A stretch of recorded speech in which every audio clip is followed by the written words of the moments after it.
to another episode of the NBA Outlet Preview Series presented by OTGBasketball.com. Be sure to follow OTG Basketball on Twitter at OTG Basketball. I'm your host, Nick Fay. With me, as always, in this preview series, Harris Wichard. What's up, Harris? Nick, how's it going? Excited to keep this thing rolling. We're getting closer to the competitive teams. Tonight we are doing number 25 on our preseason rankings according to our writers, the Sacramento Kings. Yeah, the Kings may not be a very good team, but they're a very interesting team.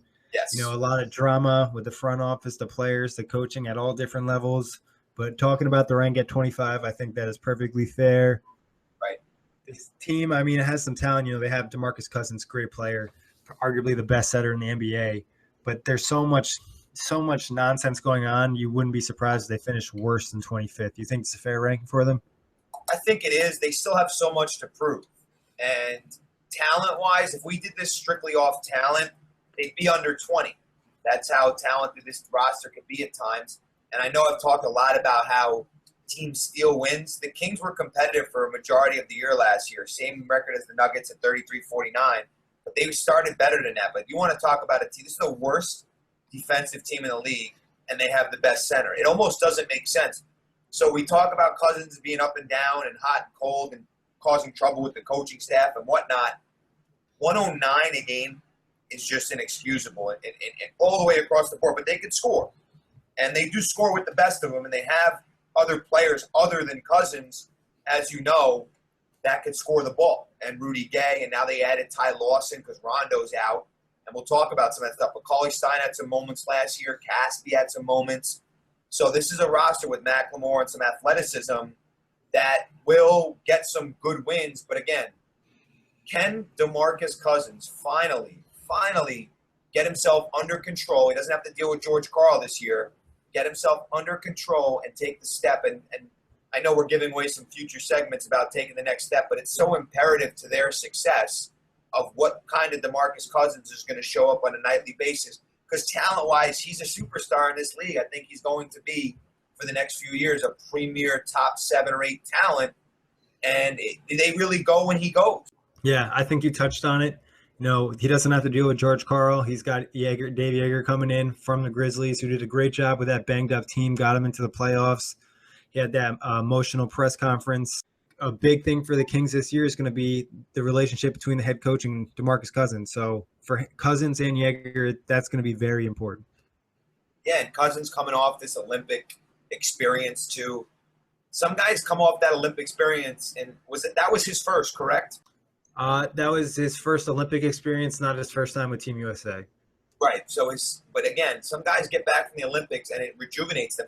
Some guys say it's better to play in the Olympics than rest all summer and work out, because when you're around Durant, Anthony, Kyle Lowry, Paul George, some guys that have been successful in this league, it can only help Cousins because they understand what his attitude is. He wants to win. DeMarcus Cousins, deep down, is a truly competitive freak that just wants to win games and not go 33-49 and flip it around and go 49-33. So you got to understand that Cousins is not a bad guy.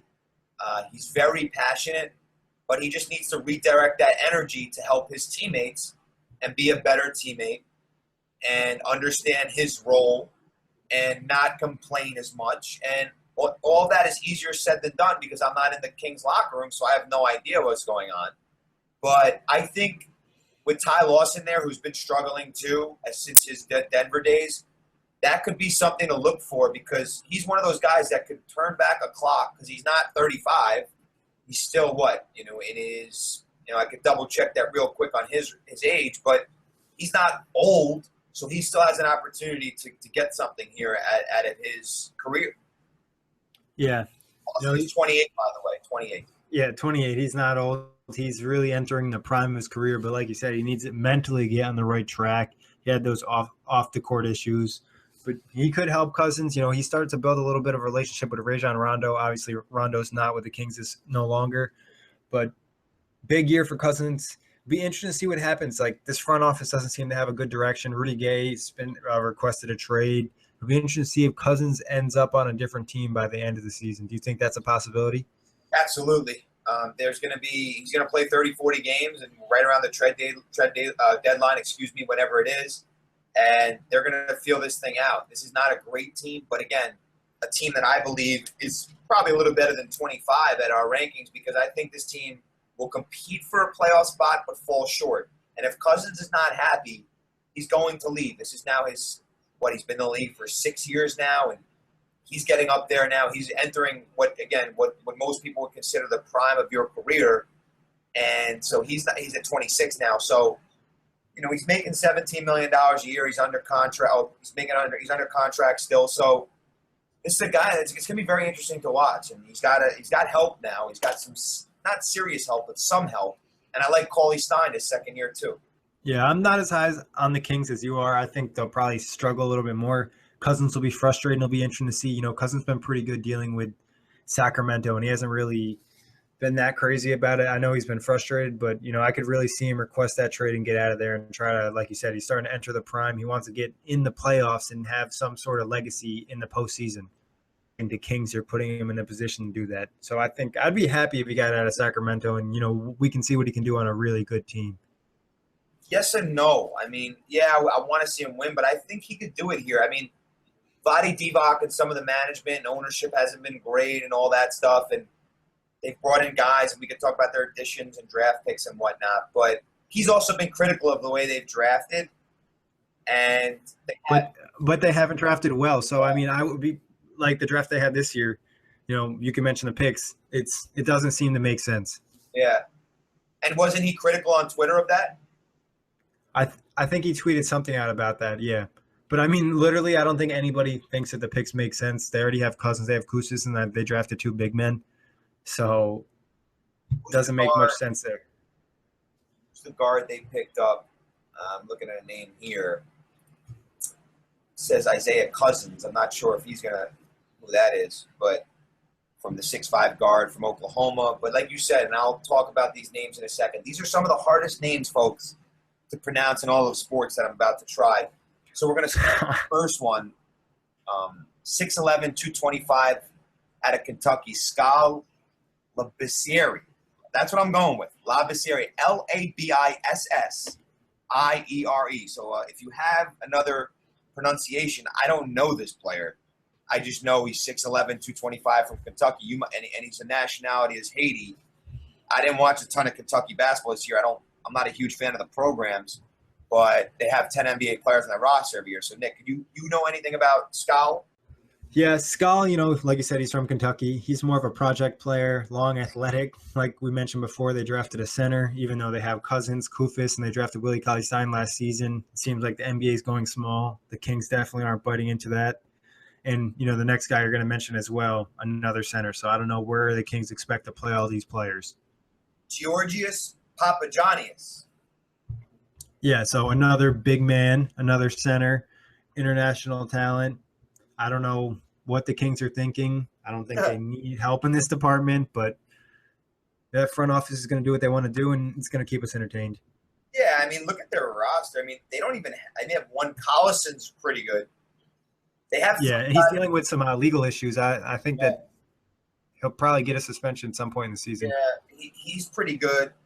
And Aflalo and Barnes now, both 30 and over from UCLA. They have 3 players from UCLA. So this is the Sacramento Bruins this year, not the Kings, the Bruins. And so those 3 guys, I mean, Aflalo gave the Knicks some minutes last year and then faded towards the end of the year. They might start him at the 2, Aflalo. Yeah. And start, like you said, Collison, a legal trouble, but he's their starting point guard, and then Lawson off the bench. So Collison, Aflalo, Barnes. Rudy Gay. Gay at the 4. And they might start Omri Caspi over Barnes. Barnes. Yeah, they've started him in the past. So I don't know. You could put Gay at the 3, start Cauley-Stein and Cousins. But yeah, you could try that. 11 Cousins could guard some 4s in this league. And Cousins stretches out to shoot the 3 now. So Cousins really can play the 4, I think. Yeah, no, he probably can. I think it's more about Willie Cauley-Stein's development and if he's ready at this point to start in the NBA and see significant minutes, or if he's too, he's not ready for that jump. Yeah, so Rudy Gay, I can't listen. I just had this image in my head. I don't know if you know the Kings announcer, the guy who like screams at everything. I just like, if you don't like that, you don't like Kings. I want. We'll answer the league pass question later, but like to me, like that just I like that. I'll watch him a little bit, I guess, but like that just I just thought of that for a second because I see Rudy Gay and the guy like thinks Rudy Gay's like Michael Jordan. So like, just those biased league pass announcers that bother me from time to time. And the Kings had another draft pick, Malik Richardson out of Syracuse, and they also picked up Gary Temple, Anthony Tolliver. So I mean, yeah, Malachi Richardson's a pretty good player. One of my friends in college, Sharif Taylor in New Paltz, got some workouts in with Syracuse, and he speaks very highly of Malachi Richardson. He made that run with them in the Final Four this past year, and they were not supposed to go there. So 6'6", 190. I'm looking out for this kid. He was the first-round draft pick, and he's only 20 years of age, and he had some good moments for Syracuse last year. Played in the summer league, didn't do much. Played 20 minutes a game, but got some burn in the summer league this past year for 5 games this summer. And so I don't know. I'm on the lookout for this kid because he's lengthy. He's got a great NBA body, 6'6", 190, a little small weight-wise, but off the bench, especially on this roster that needs backcourt help desperately, he might be able to help them a little bit. Yeah, I mean, I think they're looking for one of these guards they draft in the first round to finally pan out. Right. So, he'll be given a chance. I don't know where he's at ready to contribute this year, but I think going forward, they're just hoping that they could find a solid 2-guard. Well, they might have to eventually move on from McLemore. I mean, yeah, I think this is probably his last year if he doesn't step up. Yeah, I mean, the guy, I want to take a quick look at his numbers. He shot, get this, he played in 55, he played in all 82 games. I'm sorry, that's last year, so that was 13-14. He played in 68 of the 82 last year. And, not terrible, 42 from the field, 36 from 3, 71 from the line, but 7 a game, playing 21 minutes. I mean, this is a guy that was a lottery pick, plays minutes for them, is in the rotation, and not the smartest basketball player. His IQ, to me, is off. And I think they might have to move on from him if this doesn't work out this year. Yeah, no, I think then this is like his prove-it year, so it's all on him. Don't pick him in DraftKings or FanDuel. Please don't do that. Yeah, he'll let you down. He might have that one random, game where he gets hot from long range. He does have a smooth stroke, but it just doesn't seem to connect. But talking about that, let's take a look at the Kings' departures for this year. There's a good change up. They got rid of Rajon Rondo, Seth Curry, Caron Butler. They traded away Marco Bellinelli, James Anderson, Quincy Acey, Caron Butler. Any guys, stick out to you that they're going to really miss? I don't know. Like, I'm not just saying this because I like the family, but I wanted to see Seth develop a little more here. I think him and Cousins going to work something out. Where is he now? Where'd Seth go? Dallas. Dallas, all right. I think he could turn into a nice piece, but obviously nothing like his brother. But, yeah, I mean, Bellinelli with some energy off the bench. I mean, they could get that elsewhere. Caspi's kind of like a similar player. They didn't really – I mean, Rondo's out. That needed to happen. Rondo and Cousins was a failed project. Like every project I did in science from 6th grade to 12th grade, that was a failed project. So, yeah, I mean, nothing crazy. This is a team that's going to be all right. They're just going to be all right. And if Cousins isn't happy near that trade deadline, you said it's in all likelihood this could be a move on. And we've seen it before with Shaq in Orlando to L.A. We've seen bigs move before. It's happened. Dwight Howard from Orlando to L.A., then to, and then his career fell apart. But Cousins, it has potential to be a superstar and just play with Team USA as we know. So I think there'll be some moves with this team. Not anything that just happened that was like eye-opening over this offseason, though. Yeah, I don't think – I mean, Rondo obviously gone. He produced the numbers, but he wasn't successful with helping with the wins. Marco Bellinelli had, I think, his worst shooting season with Sacramento. Quincy Acey, he came back there. He didn't really do much. Like you said, it would have been nice to see Seth stay there because he had some solid games. I think he'll be better off in Dallas, though, for himself. So works out for him. But don't be surprised if you see the Kings make moves this year.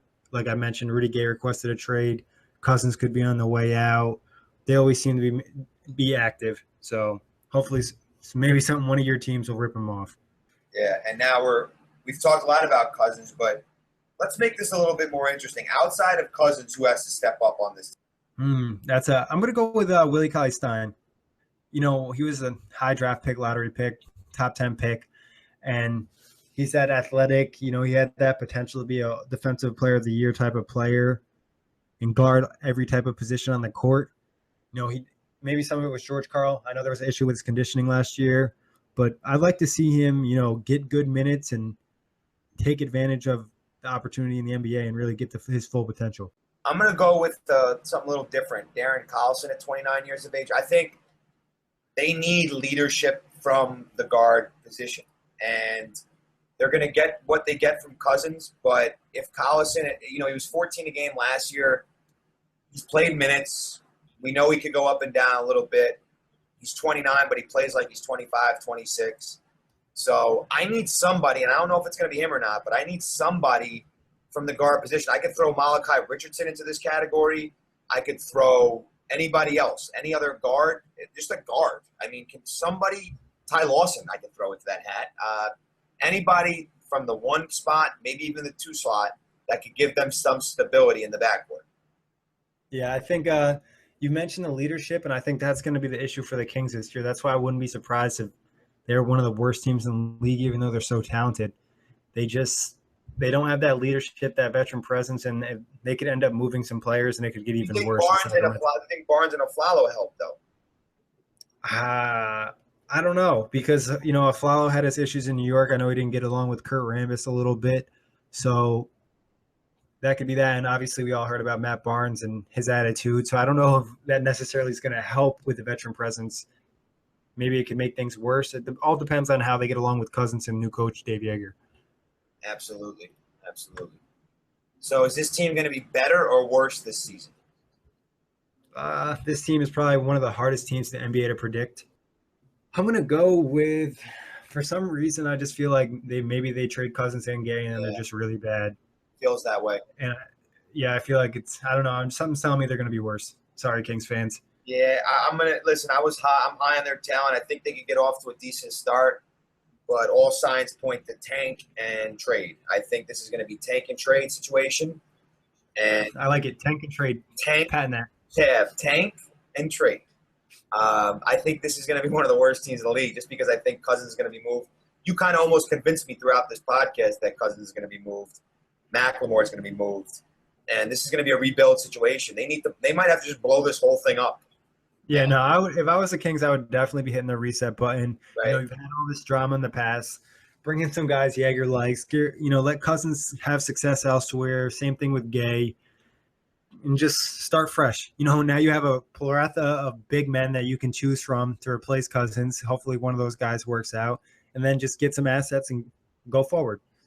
Yeah, I mean, this to me seems like a no-brainer. If they get off to a 12-5 start, then by all means see it through.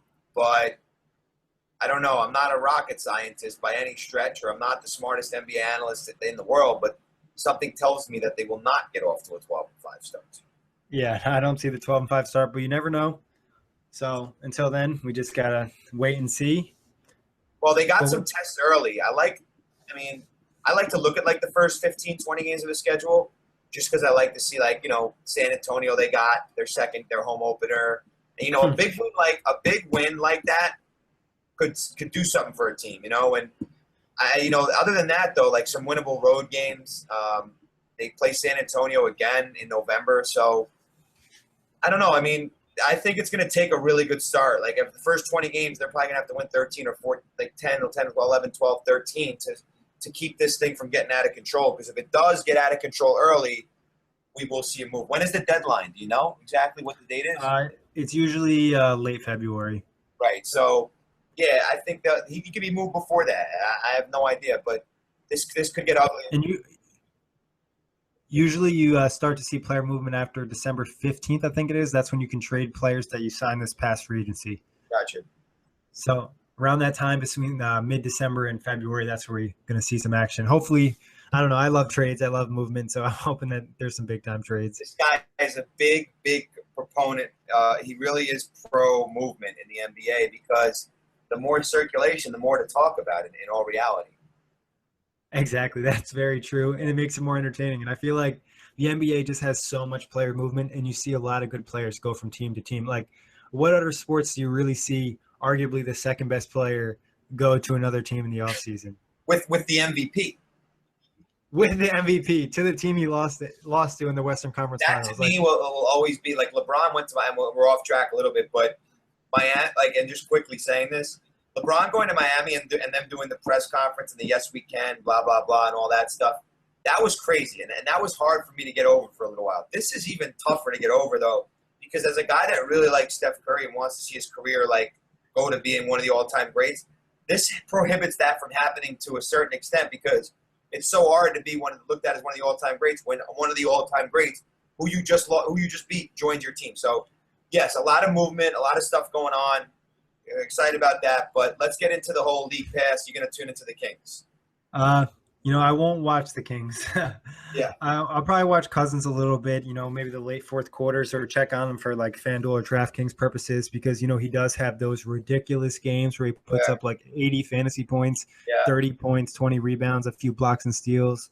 So check that out. And then, you end up reading a lot about the Kings, not necessarily reading a lot of articles about the drama that's going on with the team, the front office, the chemistry, all that stuff. So we'll be in tune.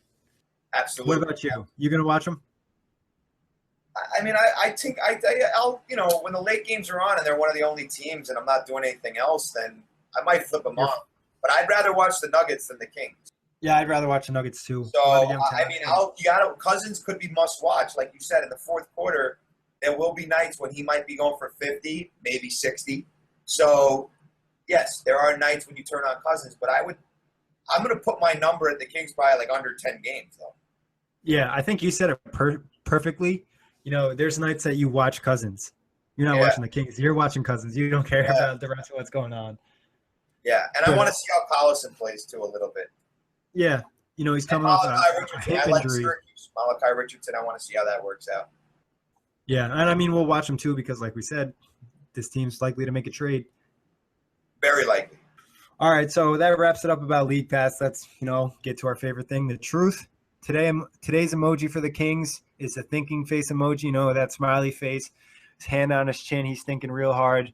And that's, all of us NBA fans, NBA analysts looking at the Kings, wondering what this front office is doing and what direction this team is trying to take going forward. Well, yeah, not much of a smile, more of like that. You see that eyebrow goes up, and it looks like The Rock. It looks like The Rock, and he's got he's got his thumb, and then he's got his index finger like pointed like out, and he's got his hand on his chin, and he's like, "Man, this is a mess, and I have to fix it." So there's a lot of dysfunction in Sacramento. They haven't been really good since the Chris Webber, Mike Bibby days when they used to challenge the Lakers. This has been a problem for a while. Like, I think they've been bad for like 10 years now. Yeah, no, they have not been good in a long time, and they've had a lot of drama and issues surrounding their organization. So, sorry, Kings fans, it's rough, and that's, I'm kind of hoping they hit the reset button and just kind of start everything new going forward. Yeah, because you know what? It's a great fan base, too. Like, we didn't talk about that's that. what like, it really that is. sucks for the fans. They're good fans. They just have that new arena, so, like, you just want a better on-court product. They saved them. They were going to move to Seattle, right? And they saved them. Yeah. They stayed them. They kept them in Sacramento. Exactly. So, but that wraps it up for today. Sorry, Kings fans. I know that was a tough episode to swallow, but on to the next team, and it gets a little bit brighter every episode. I'm actually going to tune into the home opener against San Antonio on October 27th because I think that might tell you something, Kings fans. I mean, they do get some good wins every now and again, but again, we think that this is going to be a trade. It's going to be as you said, I should trademark. What is it? The tank and the trade, and the Kings are going to have a rough year. So I hope I'm wrong because I want to see Cousins do well, and I like Cousins, but I think that's where they're headed. I hope I'm right, and that Cousins is on another team, and the Kings reset. But I'm sorry, but that wraps it up for today. Thanks everybody for listening. All right, guys, take care.